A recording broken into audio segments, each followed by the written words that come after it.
walang ibang Diyos liban kay Yahweh. Amen po ba? Yes. Ayan. Pagkakas natin ang Panginoon at tayo huwag po magsamba.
are worthy, Panginoon, and you deserve all the praises, O God. Kalangit ng aming mga awitin, Panginoon, buong puso namin inaalay ang aming pagsamba, Panginoon, Lord. We are here to worship you, Panginoon, to worship you in spirit and truth, O God.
nagpapasalamat po kami sa binigay mong pagkakataon, Panginoon, para magtipon-tipon kami, O God, to give you glory and praise sa araw na ito. Lord, we thank you, Panginoon, sa buhay ng bawat kapatid ko na nandito, Panginoon, na kahit minsan, Panginoon, ay nanlalamig kami, O God.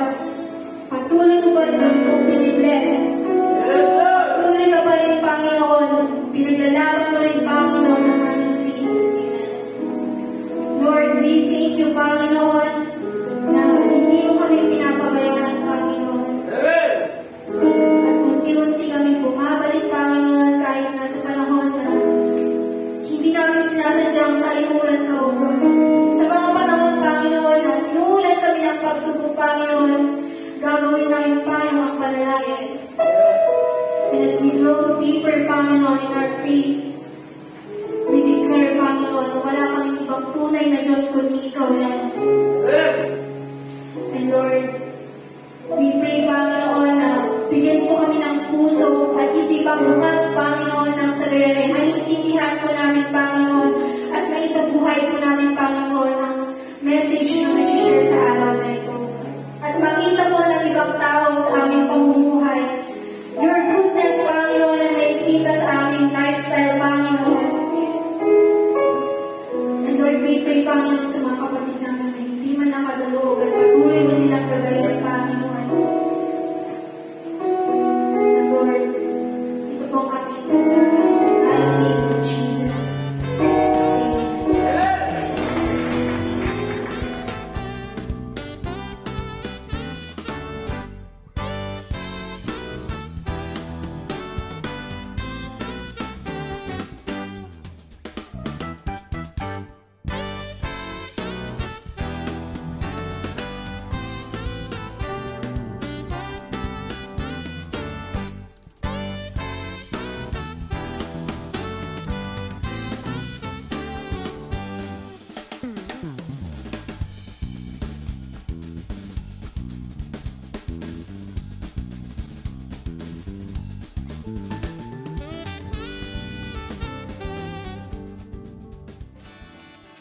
Hallelujah. Palapakan naman natin ang Panginoon sa umaga pong ito. Pwede ba tayong, once again, pwede tayong tumayo at tayo manalangin? Panalangin natin ang ating service sa umaga pong ito.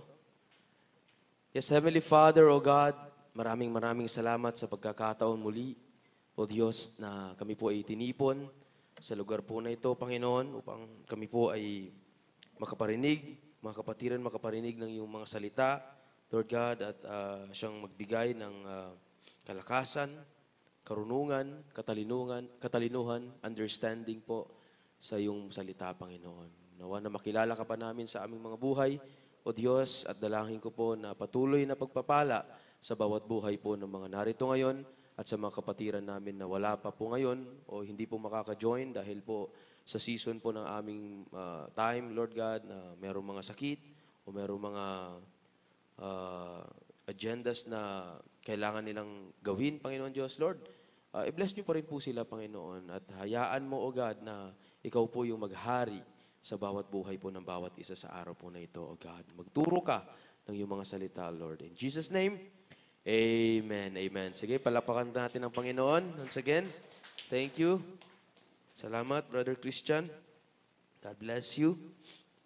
Okay, kahit kasi ako, meron ding nararamdaman. Okay? Sino yung may mga sakit ngayon? Yung may mga sipon, walang boses. Okay? Taas yung kamay.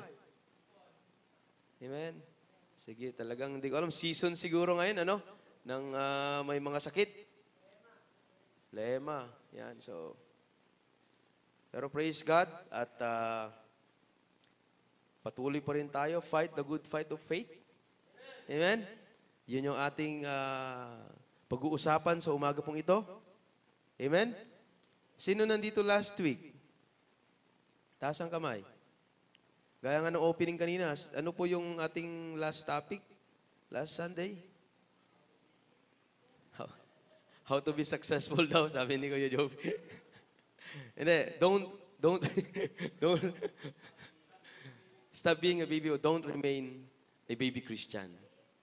Okay? So pinag-usapan natin yung mga spiritual immaturity o spiritual maturity. Amen? So, lagi natin tatandaan at ibulay-bulay natin ang lahat ng ating mga naririnig sa ating mga Sunday services. Okay? So, let's start. Ang title ng ating message sa umaga pong ito ay ito po. Nasa screen po ba natin? Paki-flash lang sa screen. Okay, pakibasa po na malakas. Isa pa? Don't throw in the towel. Okay. So, pwede niyo akong sabayan? Ulitin natin. Don't give up. Don't give up. Nandun ba yun? Ayan. Sige, pakibasa. Okay, basahin pa natin ulit yung unang title natin. Isa pa. The next. Pwede mong sabihin sa katabi mo, don't give up. Amen? May napapatayo sa likod eh. Isa pa, sabihin mo sa katabi mo. Sa katabi mo, wag sa akin. Sa katabi mo. Sige, tapikin mo, na malakas. Don't give up. Okay. Hallelujah. Yung mga ushers natin, pwede na lang kayo lumipat dito mga kapatid. Yan.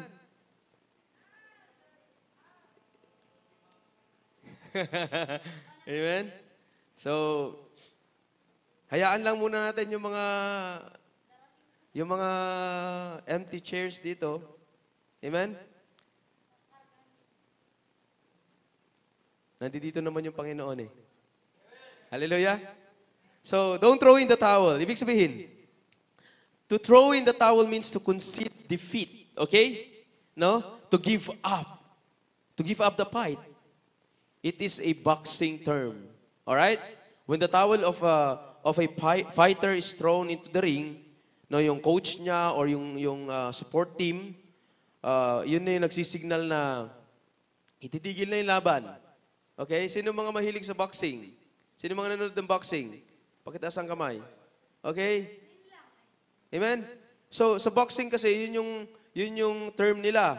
Okay? Once na yung nasa ring na nag-aaway o naglalaban, nagsusuntukan doon, pag yung isa ay talagang sa tingin ng coach o yung support team ay hindi na kayang lumaban, yung desisyon nandoon na sa either sa referee or doon sa coach.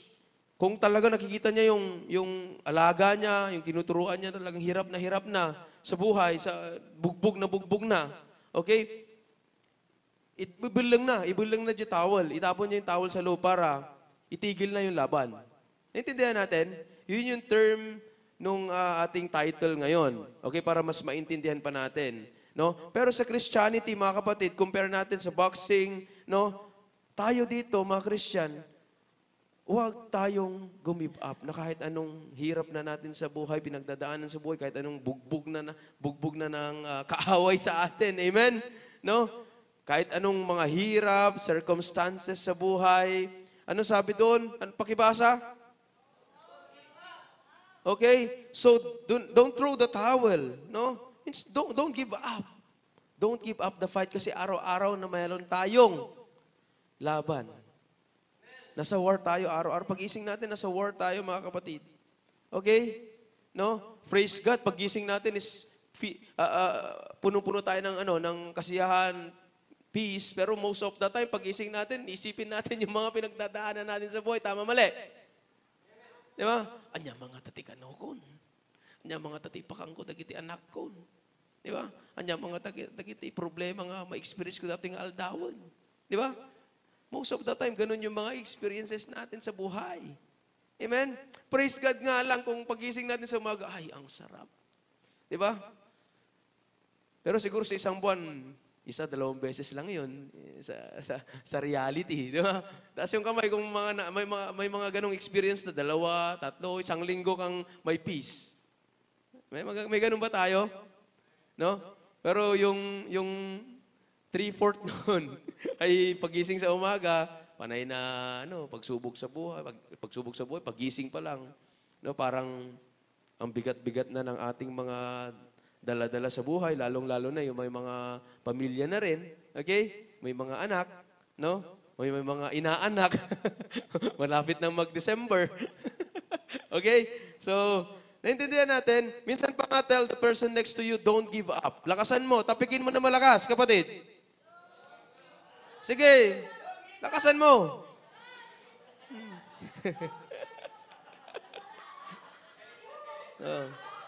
Sabi mo, huwag mo akong bitawan.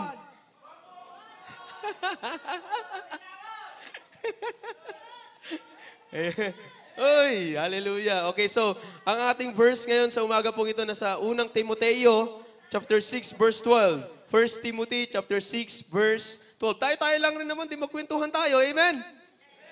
Hallelujah. So, 1 Timothy, chapter 6, verse 12. Basahin po natin sa Tagalog. Sabi po dito, ipaglaban mo ng mabuti ang pananampalataya. Okay? Panghawakan mo ang buhay na walang hanggan. Dahil dyan ka tinawag ng Diyos. Nang ipahayag mo sa harap ng maraming saksi ang iyong pananalig kay Kristo. Okay? Amen? So dito sa konteksto ng ating binasa, dito sa 1 Timothy, no? Ito ay si Pablo ang nakikipag-usap. Kanino? Sino yan? Si Timoteo, si Timothy. Okay, binibigyan ito ng mandate. Okay? Yung mandate na yun to maintain his testimony. Okay? Si Apostle Paul. Apostle Paul, siya yung isa sa pinakamaraming naisulat sa New Testament. Okay? Nagsimula doon sa Romans. Sino nakakalam ng Book of Romans? Amen?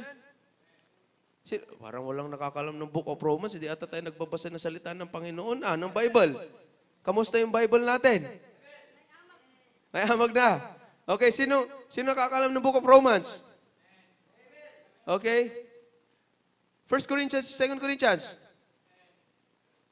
Ala kayo ta. Ano ba yan? Galatians, Ephesians, Philippians. Okay? Ang dami niyang sinulat, mga kapatid, na books. Sa Hebrew nga, sinasabi ng mga scholar, yung pinag-aaral natin last time, yung mga scholar, ang sa tingin nila, ang nagsulat ng Hebrews is si Apostle Paul pa rin. Okay? So dito sa Timothy, 1 and 2 Timothy, si Paul ang siya nagbibigay ng instruction kay Timothy, no? Na i-maintain ang kanyang testimony, i-maintain ang kanyang faith, ang kanyang pananampalataya, no? And fight for what is true and right. Okay? Intindihan natin? Ganyan rin sa kapatid ang mga mandate sa atin, no? To maintain our testimony. Yung mga patutuo natin, yung buhay, yung example natin, yung lifestyle natin, kapatid. Intindihan natin? No, kasi yung Bible noon, si Paul, dinadirect na ito kay Timothy, pero nung time na yon, para to sa Church of Ephesus. Okay? Church of Ephesus. Kasi doon sa church na yun, maraming naglipa ng mga false teachers. Okay? So si Timothy, binibigyan ng lakas ng loob, in-encourage ni Apostle Paul, na palakasin mo yung sarili mo, palakasin mo yung loob mo. Okay, na kahit na maraming mga mas matatanda pa sa iyo, mas may alam kaysa sa iyo sa salita ng Panginoon, sa mga Torah. Okay, palakasin mo yung loob mo. Okay, i-maintain mo yung testimony mo. Ano yung testimony na yun? Mga pinag-usapan natin last time, be an example. Okay, naintindihan po natin. So mandate rin po yan sa atin na i-maintain po natin ang ating pananampalataya. Pwede mo sabihin sa katabi mo, i-maintain mo yung pananampalataya na meron ka. And fight for what is true and right. Okay? And also, in this chapter, Paul's highly practical instructions to his friend and student, estudyante na, disciple niya ito Sino si Timothy? The major focus of this passage, itong 1 Timothy, is proper Christian conduct. Okay? Magkaroon siya ng maganda o maayos na pag-uugali. Okay? So kung babalikan nga natin yung pinreach ko na, matagal na to.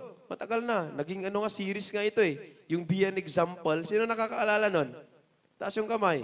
Allah kayo, wala na naman nakakaalala. Okay. Amen? So tignan nga natin sa 1 Timothy chapter 4 verse 12. Okay. Sabi po dito, kahit English na, kapatid.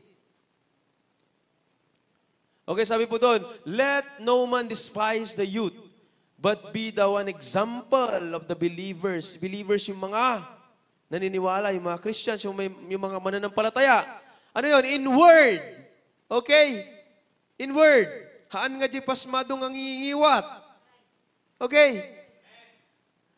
In conversation. In speech yan eh. Okay, yung conversation natin. In charity, yung mga magagandang gawa. Okay? In spirit. In faith. And purity. Kompleto na, kapatid. Kung Kristiyano ka, dapat meron kanyang mga yan. Meron tayo niyang mga yan. Amen? Naintindihan po ba natin? No? Yan yung tagubilin. Lalim, tagubilin. Instruction ni Paul kay Timothy. At naniniwala ko na yun din yung mandate po sa atin. Na tayong mga naniniwala, mga mananampalataya, mga Kristiyano. Sino mga Kristiyano? Taas ang kamay. Amen. I-maintain natin yung ating faith at yung mga magagandang halimbawa natin. Amen? So, hayaan mo na muna yung mga hindi magagandang mga halimbawa na nakikita sa atin. I-resist na natin yung mga yon. Amen? So, let's go. Let's get into our points this morning. Una, ang ating puntos, ipaglaban mo ng mabuti ang pananampalataya. Okay? Ipaglaban mo ng mabuti ang pananampalataya. Fight the good fight of faith.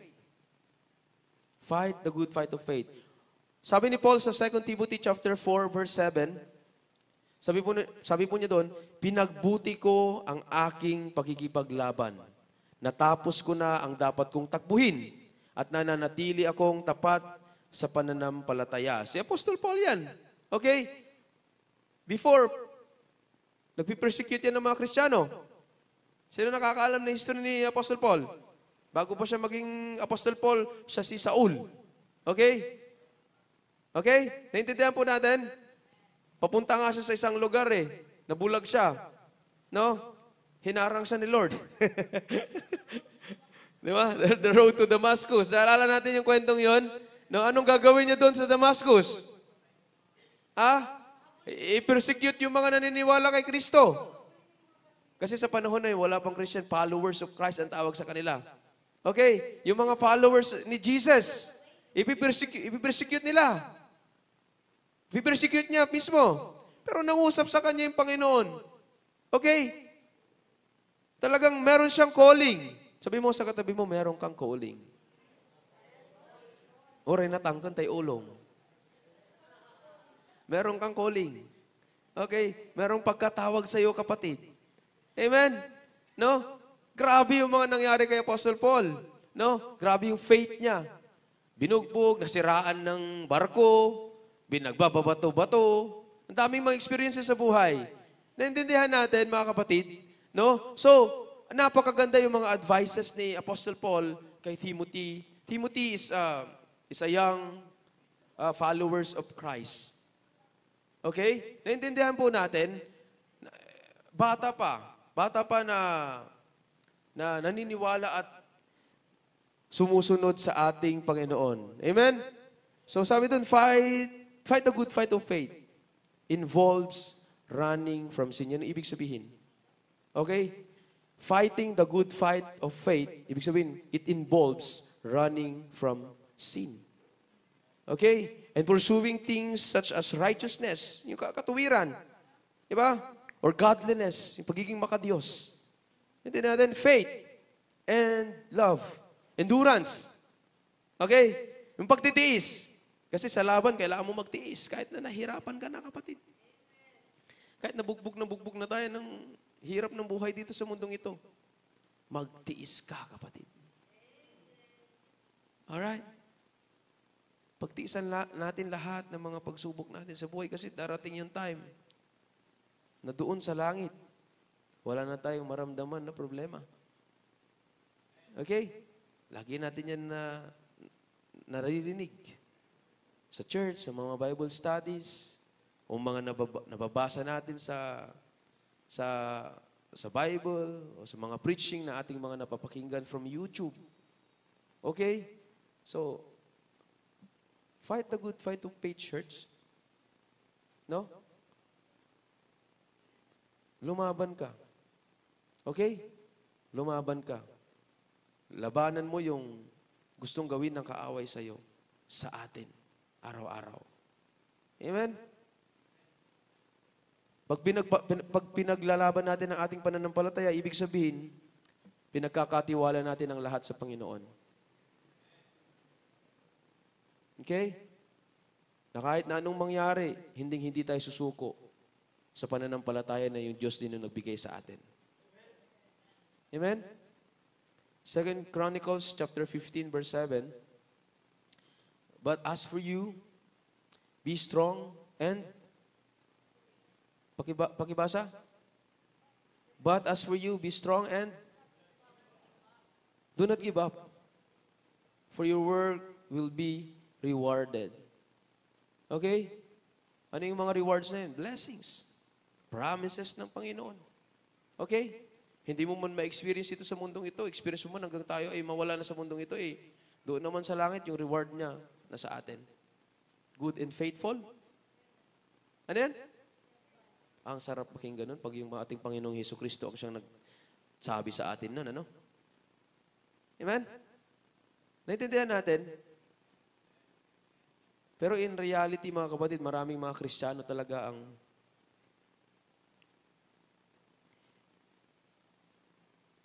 pagdating ng pagsubok sa buhay, mas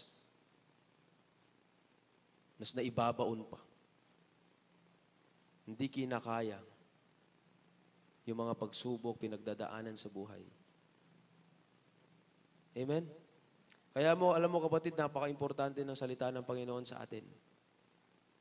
Isa yun sa ating weapon. Okay? Yung Word of God. Yung salita ng Panginoon. Double-edged sword. Okay? Panlaban natin sa lahat ng kung anong temptation na ibato sa atin ng kaaway. Alright? Nakita mo, kapatid, yung kabilang side. Pwedeng tingnan mo yung kabilang side. Lahat tayo, tingnan nyo to. Sa tingin ba natin, lahat ng mga wala ngayon dito,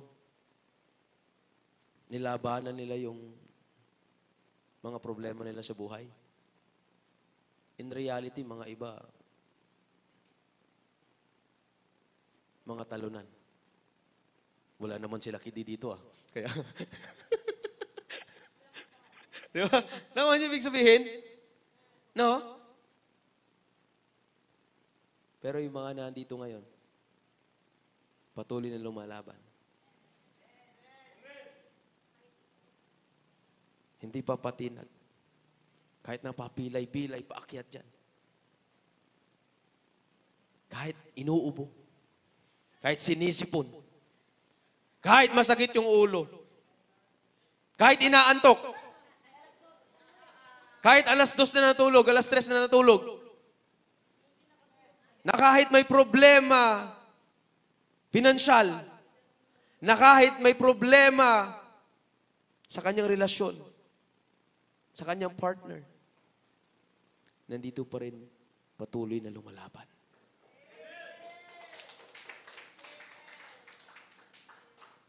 May reward, kapatid. May reward. Amen? Nakuha natin ibig sabihin? Hindi natin sila kinokondem. Pinagpipray natin sila. Mahal natin sila. Pero praying na matuto rin silang lumaban na kaya na paglaban na meron ka ngayon. Gusto mo magkaroon ng breakthrough? Gusto mo magkaroon ng victory yung buhay mo? Lumaban ka. Labanan mo lahat ng mga gustong gawin ng kaaway ng demonyo, ni Satan, hindi si Nathan.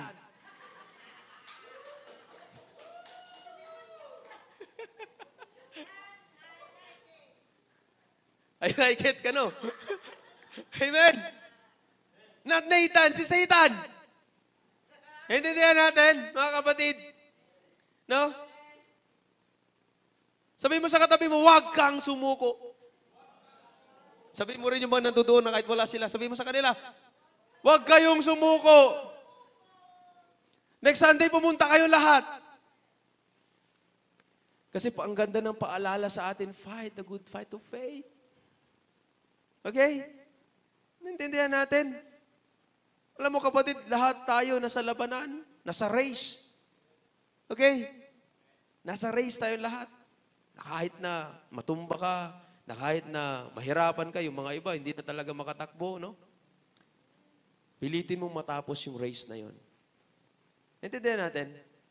Kung hindi ka na makalakad, makatakbo, ang kagandahan, meron ka mga kapatid na pwedeng tumulong sa iyo. Pwede kang i-edify. Okay? Yun yung importance ng fellowship. Sunday service, hindi lang to normal Sunday service, it's a fellowship din. Sa bawat isa. Okay? Magkakilakilanlan. Kaya I encourage everyone na pagkatapos ng service, wag muna kayo umuwi. Kwentuhan muna kayo. Okay? Ang sarap ng ganung atmosphere ng church. Bago mag-start yung church, nagkukwentuhan, nag-uusap, di ba?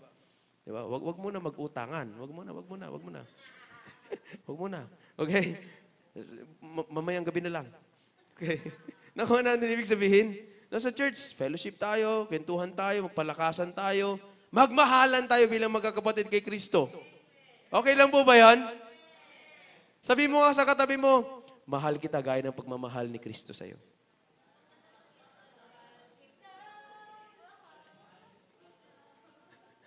May tumayo na naman sa likod. Intindihan natin, isa pa. Sabihin mo sa katabi mo, huwag kang sumuko, kapatid. Sabihin mo sa asawa mo, mahal, huwag mo kong sukuan. Huwag kang sumuko.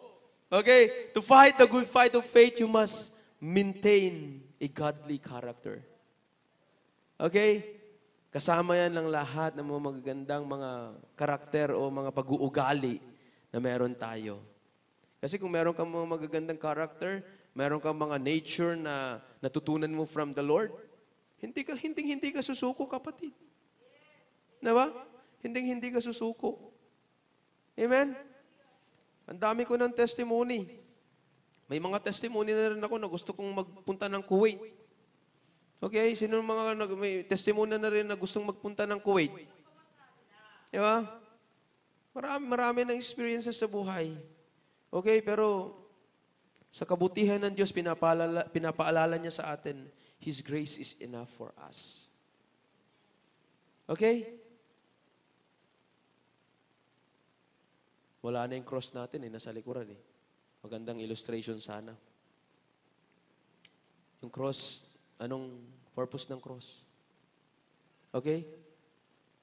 Ano yung mga nagawa nun para sa'yo, para sa ating lahat? At sino yung naipako doon? Si Kristo Jesus. Okay? Anong ginawa niya? Nag-endure. Okay? Tiniis niya. Alam mo kapatid, kung naalala ko lahat ng mga nangyari sa kanya, talagang ako ay personal na naiiyak. Okay? Dinuraan. Hiniya. Diyos yun na mula sa langit. Inako niya lahat ng kasalanan natin. Naging kasalanan para sa ating lahat na kahit na He is so righteous. Hinihumble niya sarili niya para sa ating lahat. Nakuha natin mga kapatid. Maganda yung awitin na yung above all. Diba? Above all. Pwede ba nating awitin yung above all? Sandali lang, kapatid, sandali lang. Para maalala lang natin yung lahat ng ginawa ng Panginoon sa atin. Amen? Gusto ko lang ipaalala sa inyo, tuwing may time na gusto mong sumuko dahil sa mga pagsubok sa buhay, ito, pakinggan mo at awitin mo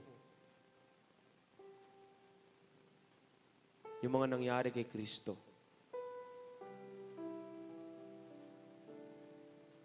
Pinagtiisan niya lahat ng paghihirap. Pinalo-palo. Binugbog. Pinabuhat na napakabigat na cross. Intindihan natin. And then tayo minsan, parang pabanjing-banjing lang tayo. Hindi natin minsan ma-appreciate ang lahat ng ginawa ni Kristo sa atin. Church, gusto ko lamang na sabihin sa inyo lahat ngayon, you need to appreciate everything na ginawa ni Kristo sa buhay mo.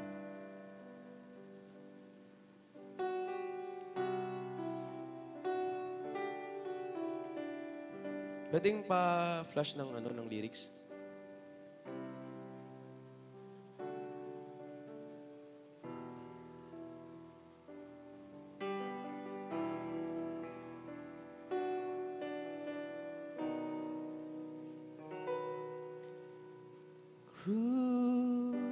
Crucified, lay behind the stone, laid to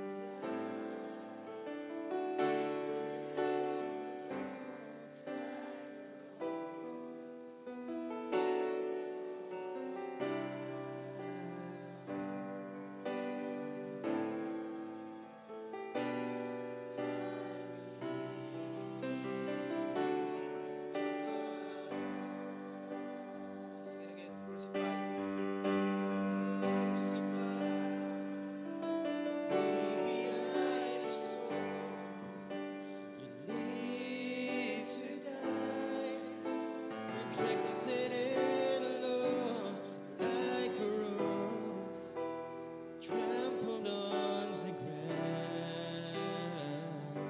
You took the fall, thought of me.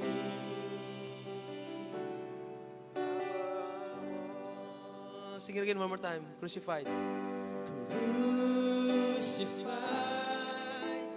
laid behind a stone, laid to die, rejected and alone, like a rose, trampled on the ground. You took the fall, thought of me.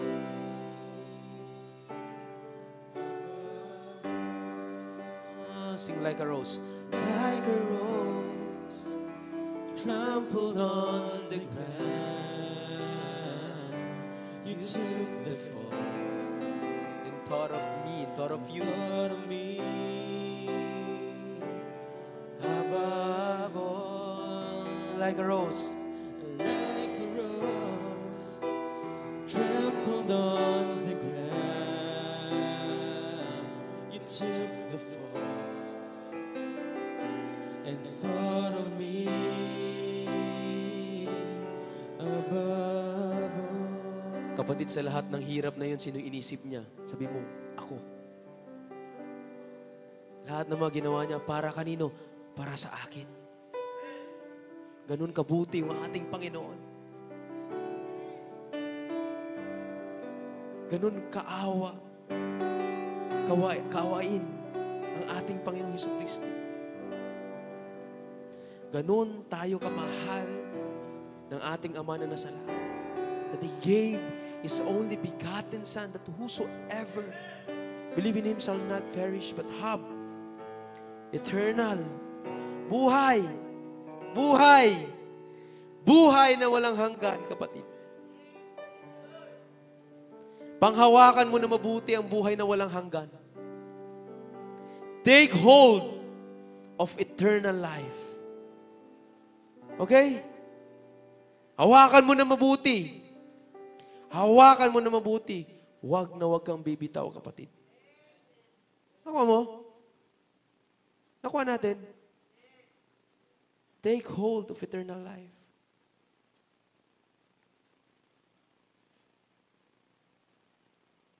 Yun na lang ang isa sa natitira sa atin, mga kapatid. Yun na lang yung isang focus na dapat binibigyan pa natin ng focus. Okay? Naintindihan natin? Na kahit maraming tao ang bumitaw sa'yo, hindi ka binitawan ng Lord. Okay?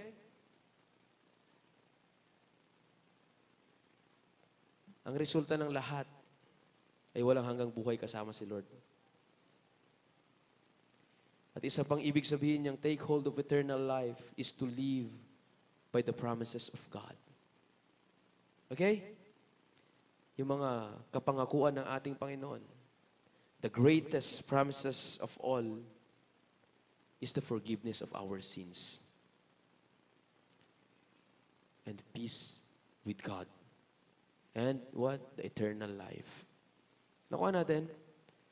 Hebrews chapter 10 verse 23. Sabi dito, magpakatatag tayo sa ating pag-asa at huwag nang mag-alinlangan pa sapagkat tapat ang nangako sa atin. Tapat ang nangako sa atin. John chapter 5 verse 24. Pakatandaan ninyo, ang nakikinig sa aking salita at sumasampalataya sa nagsugo sa akin ay may buhay na walang hanggan. Hindi na siya hatulan kundi nakatawid na siya sa buhay mula sa kamatayan. Romans chapter 2 verse 7. Buhay na walang hanggan ang ibibigay niya sa mga taong nagpapatuloy. Okay? Buhay na walang hanggan ang ibibigay niya sa mga taong nagpapatuloy sa paggawa ng mabuti. Pagiging godly. Okay? Yung magkakaroon ng godly character at naghahangad ng karangalan, kadakilaan at kawalang kamatayan. Okay? Ang ibig sabihin ng eternal life, kapatid, is forever. Hebrews chapter 12 verse 1 to 2. Kaya sabi dito, kaya dahil napapaligiran tayo ng napakaraming saksi, tanggalin natin ang anumang balakid at ang kasalanang kumakapit sa atin. Okay? Sa ano yan? Hebrews chapter 12 verse 1 to 2. Basahin natin, kapatid.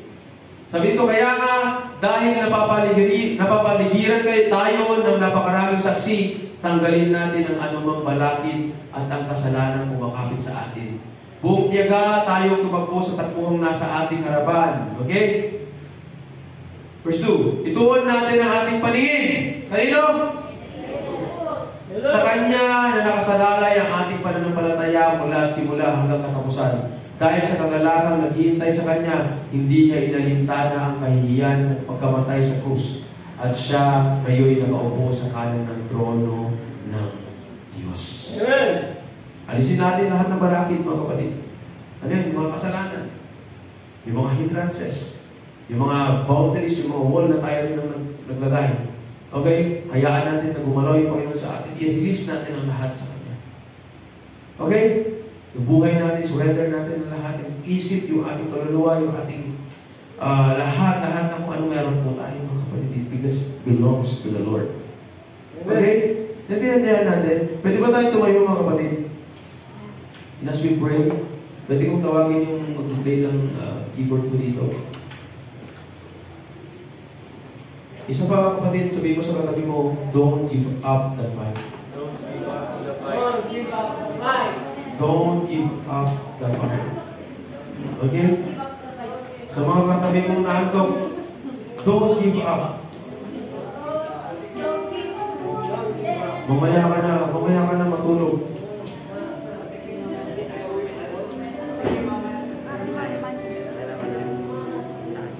Naintindihan natin, mga kapatid. Napaka basic lang o napakagaan ng ating mga mensahe po ngayon. Okay? Just to encourage everyone na huwag tayo mawalan ng pag-asa. kundi patuloy tayong lumaban. Okay? Hindi man spiritual, ay hindi man physical, sorry. Spiritual. Okay? Kasi every day, mayroong labanan. Mayroong war. Okay?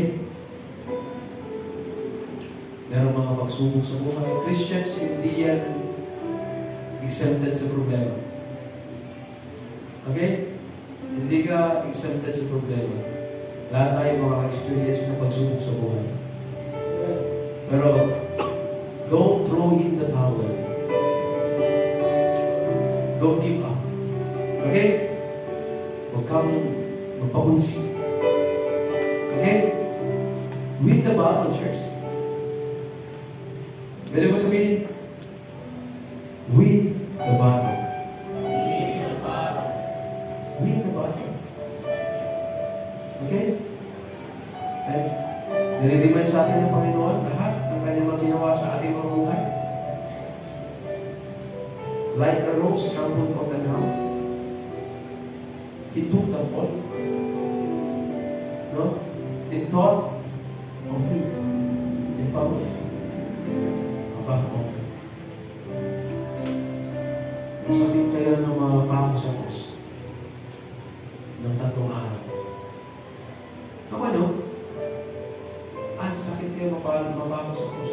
Ang sakit kaya ang sakit na dati isang pita. Sino na mga experience ng mga bagupit? Di ba? Ay, mga iba. Sino mga experience ng mga napakal? Sino ang experience ng mga hiniya ng tao? Sino ang experience na nakarinig ng mga hindi magaganda? Lahat yung experience ng Jesus Christ para kanito para sa atin. Amen? The Lord is so good. Mabuti yung Diyos sa ating mga buhay. Amen. He is the reason why. He is the reason kung bakit tayo narito.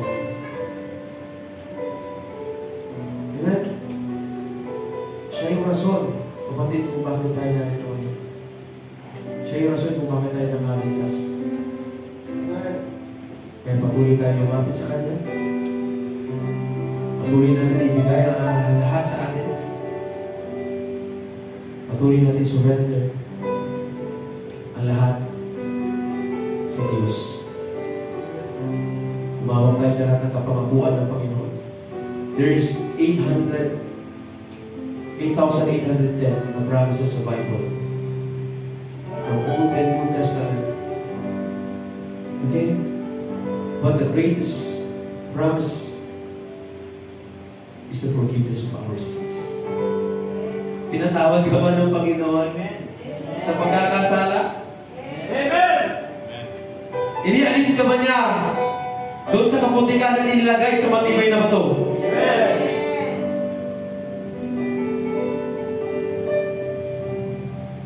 Binigyan ka ba niya ng buhay?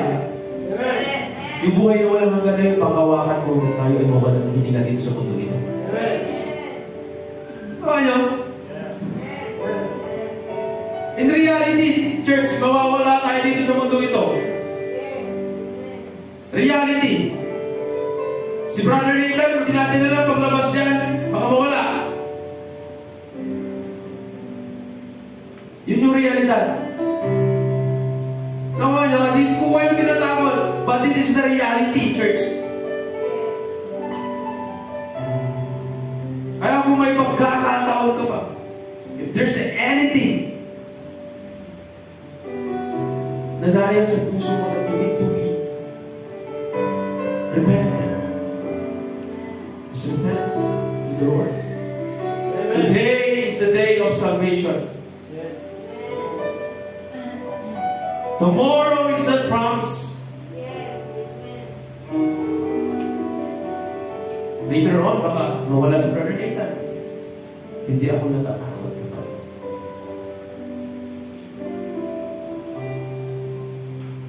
Dahil may insurance ako. Yung assurance na yun, yung salvation na ibinigay sa akin ng Panginoon. At naniniwala din ako meron yung pamilya ko nun. Assurance of salvation. Nakuha natin. Yes, in reality, takot tayo mawala. Di naman natin pinag-pray na mawala tayo agad. Kasi gusto natin, marami pa tayo magawa sa buhay bilang sa mga Kristiyano, marami pa tayo ma-influence ng mga tao. At marami madala kay Kristo, pero kung sa realidad, mawawala si Brother Nathan, kung yun yung will ng Panginoon, so be it. That's the reality, church.